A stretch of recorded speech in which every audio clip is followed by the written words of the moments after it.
যাদের হাত দুর্বল তারা এই ভিডিওটি দেখবেন না, ঠিক আছে? তাহলে সমস্যা হতে পারে। ভিডিওটা বানাইছে কিন্তু আসলে সত্য এরকমই কাহিনী হয়। মসজিদে একা একা নামাজ পড়া, তাহাজ্জুদে নামাজ পড়া শয়তানে চায় না। ভিডিওটা দেখেন, বুঝতে পারবেন, আপনি নিজে ভয় পেয়ে যাবেন কি হইতেছে।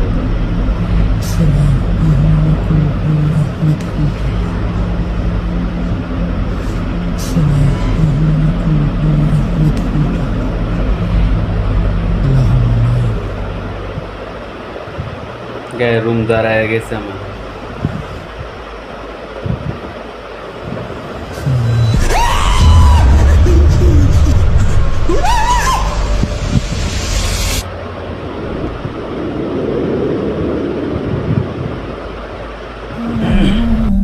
কিন্তু এগুলো কেন হচ্ছে ইমাম সাহেব? মসজিদের মধ্যে এগুলো হওয়া তো একেবারে অস্বাভাবিক। আমার মনে হয় আমরা বেনামাজিদের মসজিদে ঢুকতে দিচ্ছি না, এই জন্যই মনে হয় এগুলো হচ্ছে। মসজিদ তো আল্লাহর ঘর, আল্লাহর ঘরে তো সবার ঢোকার অধিকার রয়েছে, কিন্তু আমরা বেনামাজিদের ঢুকতে দিচ্ছি না, এই জন্যই মনে হয় আল্লাহ আমাদের উপর অসন্তুষ্ট হয়েছে। তাহলে এখন কি করব?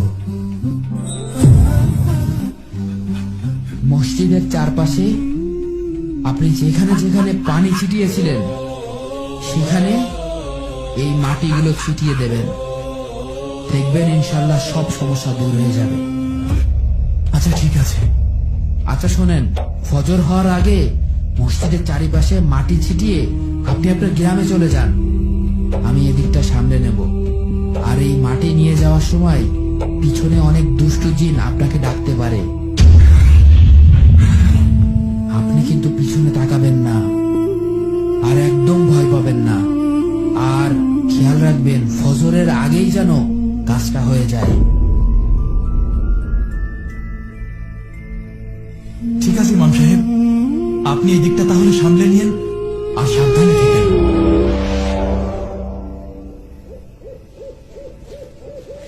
কি বলির পাঠা বানায়? আরে তুই তোর এই ভাইয়ের জন্য এতটুকু করতে পারবি না? না ভাই, আপনার জন্য জীবনে অনেক কিছু করেছি, দরকার হলে আরো করব, কিন্তু এই কাজ আমি করতে পারবো না। ঠিক আছে, আমি যাচ্ছি। তুই তো চাস আমি মরে যাই, তাই হোক।